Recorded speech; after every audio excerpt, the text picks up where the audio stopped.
श्री गोविंद भक्ति चैनल को देखने के लिए परम पूज्य श्री महाराज जी के YouTube चैनल को सब्सक्राइब करें तथा पूज्य महाराज श्री जी की कथाओं को सर्वप्रथम देखने के लिए बेल आइकन दबाना ना भूलें।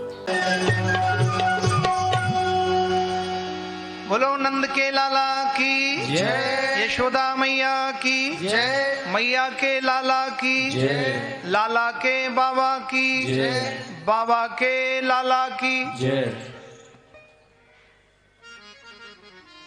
जुग जुग जी बैरी। सभी ब्रजवासियों ने आशीर्वाद दिया, ऋषि मुनियों ने आशीर्वाद दिया।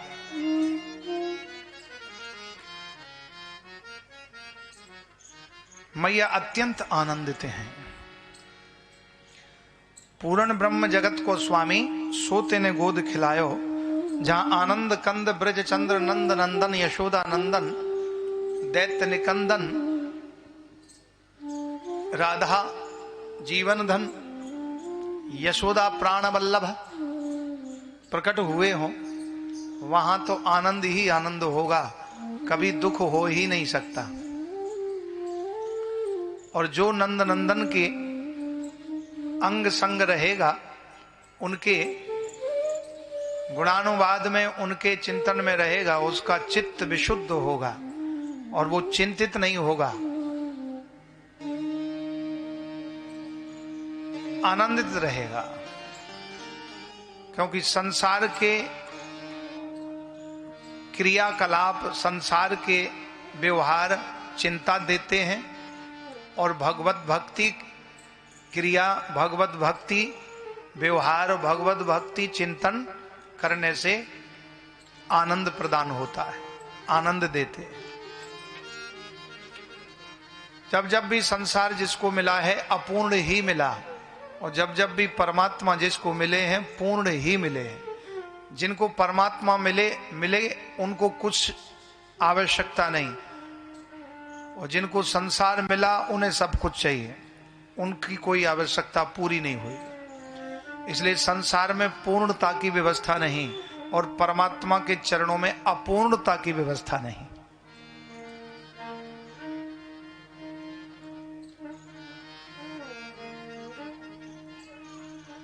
तस्मिन् ज्ञाते सर्वं ज्ञातम सर्व विज्ञातम भवति, सर्वं विज्ञातम भवति।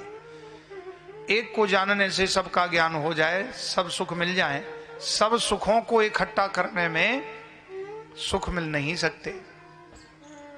इसलिए मैया ने तो अपने लाला को ही सब कुछ माना। आगे श्री सुखदेव जी कहते, देखो परीक्षित, नंद भवन में उत्सव हो रहे हैं।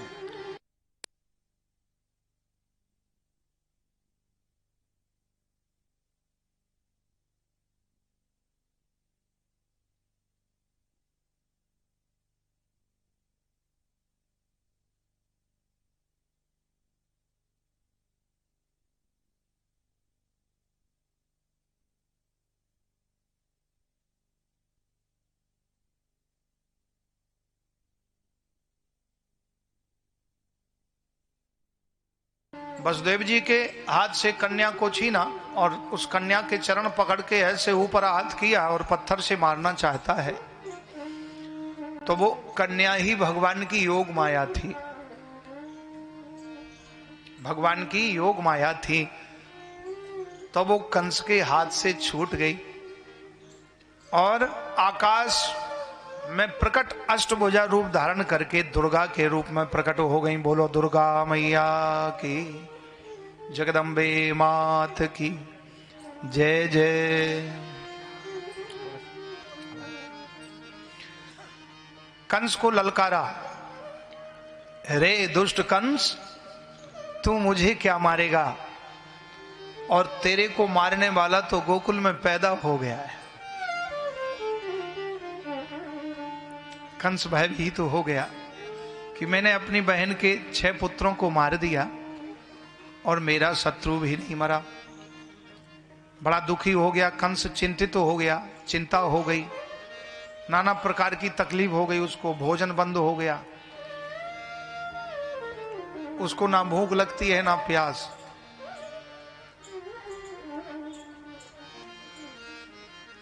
कंस के 5 पहलवान थे, सल्ल, मुष्टिक, तोषण, चाणूर और कूट। चाणूर नाम का जो पहलवान था वो सलाहकार था कंस का। कहा, महाराज आप बड़े चिंतित हैं, आपकी चिंता का विषय क्या है? हे चाणूर, मैंने देवकी की कन्या को मृत्यु दंड देने की कोशिश की, लेकिन वो कन्या नहीं, वो दुर्गा के रूप में प्रकट हुई और उसने मुझसे कहा कि तेरे को मारने वाला गोकुल में पैदा हो गया। हे चाणूर, मेरा शत्रु नहीं मरा, मैंने अपनी बहन के 6 पुत्रों को मार दिया। बोले, महाराज आपको अपने शत्रु का भय है। 8 दिन के अंदर जितने भी बालक पैदा हुए हैं गोकुल के अंदर, मैं सबको मरवा देता हूं। उसमें आपका शत्रु भी होगा, वो भी मर जाएगा, क्योंकि आपके शत्रु की जो मूल जड़ है तो वो जड़ ही खत्म कर देंगे। चाणूर ने उल्टा पाठ पढ़ाया। जो नास्तिक बुद्धि वाले होते हैं, नास्तिक मिलेच्छ, जो उल्टे चलते हैं, सारा काम उल्टा, उनकी बुद्धि भी उल्टी होती है।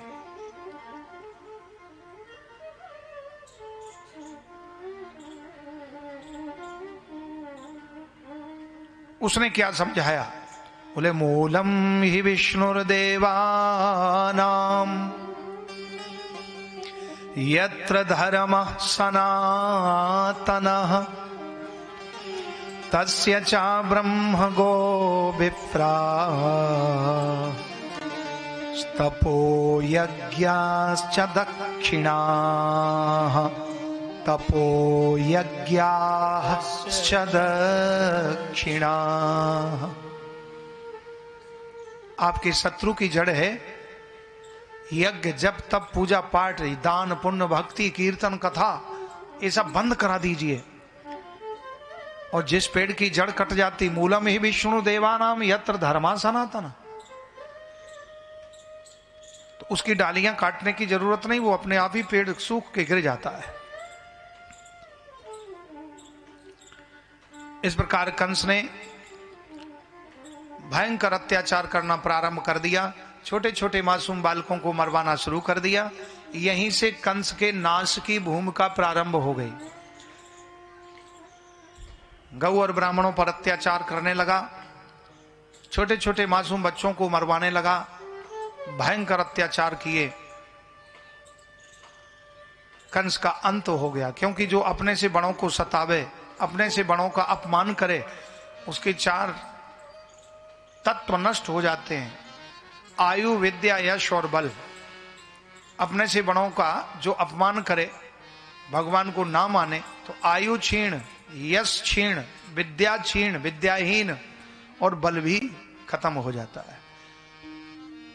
कंस की आयु क्षीण हो गई, बल, विद्या, बुद्धि सब नष्ट हो गई, यश भी खत्म हो गया।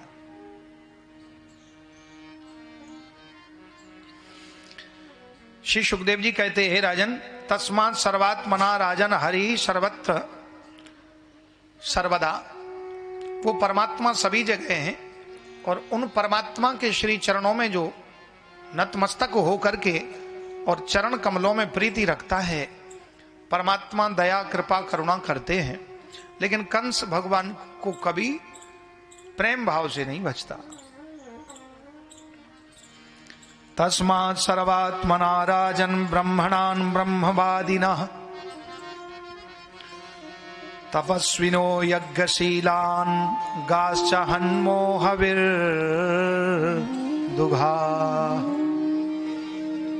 गौओं पर अत्याचार करने लगा, गायों के रक्त से यमुना जी को लाल कर दिया, भयंकर अत्याचार। विप्रा गावश्च वेदश्च तपः सत्यं दमः शमः श्रद्धा दया तितिक्षा च कृतवश्च हरेस्तनुं कृतवश्च हरेस्तनुः। इस प्रकार महापापी कंस के नाश की भूमिका आयु श्रियम यशो धर्मा लोका नाश से बचा हंति श्रेयांसी सर्वाणी पुंसो महदतिक्रमा।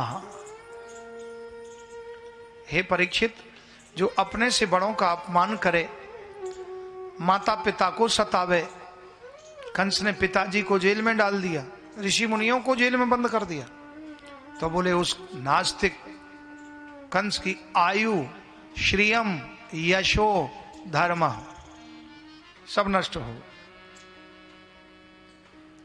इस प्रकार कंस का अंत होने लगा, वो दुखी हो गया।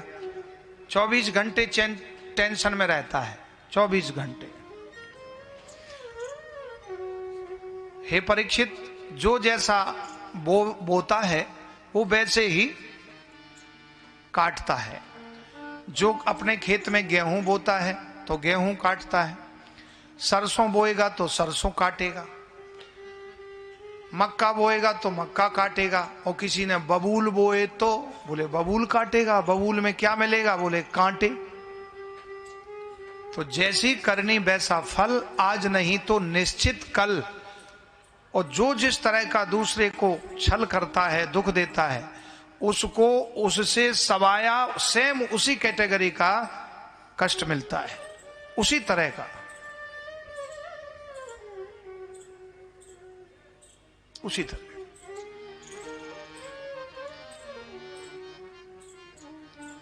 इसलिए भाव में, मन में, चित्त में किसी के प्रति द्वेष ना हो, किसी के प्रति ईर्ष्या ना हो।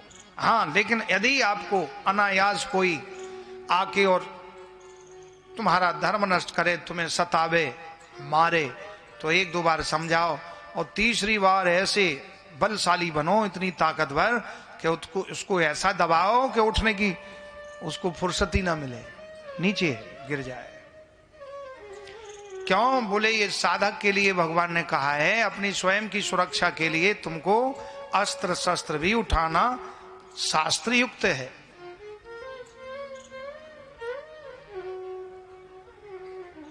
राम जी ने अस्त्र शस्त्र उठाए, परशुराम जी ने अस्त्र शस्त्र उठाए, कृष्ण जी ने अस्त्र शस्त्र उठाए राक्षसों को मारने के लिए। तो अपनी रक्षा के लिए, धर्म की रक्षा के लिए आपको अस्त्र शस्त्र भी उठाना चाहिए, क्योंकि वो तुम्हारा धर्म है। अधर्म का नाश करना है और धर्म की रक्षा करना है। तो धर्म की रक्षा करने के लिए भगवान प्रकट हुए, और भगवान ने धर्म की रक्षा के लिए अपने ग्वाल वालों को माखन मिश्री खूब खिला के पहलवान बनाया, और अधर्मियों को मारने के लिए सबक सिखाया। इसलिए ऐसा नहीं है कि आप केवल भजन ही करते हम तो कुछ नहीं करेंगे भैया, ऐसा नहीं है। फिर तो आप अपने कर्म पथ से विमुख हो रहे हैं, कायर बन रहे हैं। और भगवान कहते हैं जो कायर बन गया उसकी गति कहीं नहीं है। इसलिए कायर नहीं बनना है, कामयाब बनना है, काबिल बनना है, भगवान के काबिल, भगवान के बनाए हुए के काबिल, भगवान के धर्म की रक्षा के लिए, अपने धर्म की रक्षा के लिए। भगवान ने धर्म की रक्षा के लिए दिव्य लीला की। इधर देखा नंद भवन में जय जयकार हो रही है, और नंद भवन में उत्सव हो रहे हैं, और कंस के यहां शोक मनाए जा रहे हैं, दुख है। देखिए और विचित्र बात, कंस के पास में भी धन है, कंस के पास भी धन है, लेकिन कंस दुखी है। कंस के पास में इतने ज्यादा साधन हैं कि उतने शायद नंद बाबा जी के पास ना होंगे। अपार धन है कंस के पास, हजारों नौकर चाकर सेना सब कुछ है, बल है, लेकिन वो दुखी है। और नंद बाबा के पास भी अपार संपदा है, संपत्ति है, हजारों सेवादार, 9.25 लाख गौएं, जितनी कंस के पास भी नहीं है। परंतु नंद बाबा के हृदय में अत्यंत प्रसन्नता है, सुखी हैं, और कंस के पास में दुख है, अत्यंत दुख है, अति दुख है।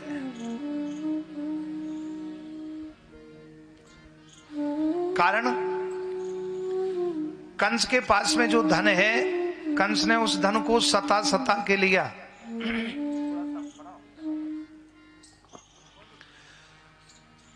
कंस ने जो धन लिया है वो कर लगा के लिया है, लोगों को सता के लिया। तो जो सता करके धन लेता है वो बद्दुआ देता है, वो सुखी नहीं रखता। और नंद बाबा सबको खिला करके प्रसन्न है। नंद बाबा का खुद इतना गौएं हैं, गोधन है कि इतना है कि उनसे किसी से कर नहीं लेते हैं, और इतना है उनके परिश्रम से, पुरुषार्थ से, कि वो सबको खिलाते हैं। और नंद भवन में सबके लिए स्वागत है, कोई विषमता नहीं है। कोई भी आवे, किसी भी भेष में आवे।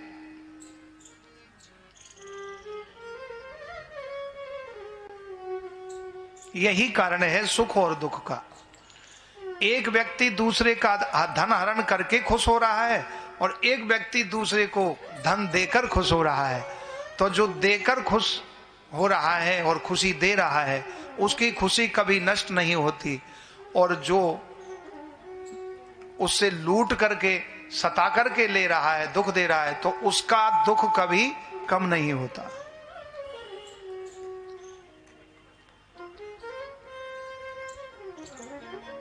एक झोली में फूल भरे हैं, एक झोली में कांटे रे, कोई कारण होगा। तेरे बस में कुछ भी नहीं है, बांटने वाला बांटे रे, कोई कारण होगा। कंस दुखी और नंद बाबा सुखी है। श्री सुखदेव जी कहते हैं, परीक्षित, नंद भवन में उत्सव हो रहे हैं। नंदस्त्वात्मज उत्पन्ने जाताह्लादो महामनाः आहूय विप्रान् वेदज्ञान् स्नातः शुचिरलङ्कृतः स्नातः शुचिरलङ्कृतः। नंदस्त्वात्मज उत्पन्ने जाताह्लादो महामनाः आहूय विप्रान् वेदज्ञान् स्नातः शुचिरलङ्कृतः।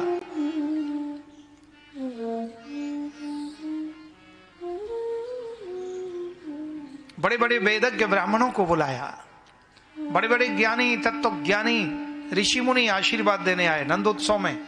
और नंद बाबा ने अनेक प्रकार का मक्खन रखा है, श्यामा गाय का अलग, सुरभि का अलग, कजरी गाय का अलग, कपिला गाय का अलग। ऐसे बड़े बड़े कई क्विंटल के पतीला भरे हुए हैं लाइन से। दूध, दही, मक्खन, घी। सर्वप्रथम गुरु गर्गाचार्य जी आए, गुरु जी ने पूजन कराया और लाला को तिलक कीनो, स्वस्ति तिलक किया, रक्षा सूत्र बांधा, आशीर्वाद दिया और माखन का भोग लगायो। क्योंकि अब ये नंदोत्सव हो रहा है ना, ददकांदो है रहे हो। और जब प्रारंभ हुआ तो सब ब्रजवासियों को खुली छूट है, जिसको जो खाना खूब खाओ पियो। तो कोई दूध पी रहा है, कोई दही खा रहा है, कोई मक्खन खा रहा है, कोई घी पी रहा है। अब खाते पीते नंद भवन में इतनी भीड़ है कि लाखों की संख्या में। लेकिन नंद भवन इतना बड़ा है कि कितने भी आ जाएं, 10-20 आदमी की जगह खाली हमेशा रहती है। अब परीक्षित से श्री सुखदेव जी कहते हैं, देखो परीक्षित, नंद भवन में उत्सव हो रहा है, सभी ब्रजवासियों को परम आनंद प्राप्त हो रहा है। और उस आनंद में क्या है? बोले देखो लीला क्या हो रही है। बोले दही मक्खन खाते खाते एक दूसरे पर डालना शुरू कर दिया। गोप्यश्चा कर्ण्यमुदिता यशोदायाः सुतोद्भवम् गोप्यश्चा कर्ण्यमुदिता यशोदायाः सुतोद्भवम् आत्मानं भूषयां चक्रुर्वस्त्राकल्पान् जनादिभिः वस्त्राकल्पान् जनादिभिः। मैया यशोदा ने सबको वस्त्र आभूषण, गोप्यश्चा कर्ण मुदिता यशोदायाः सुतोद्भवम्,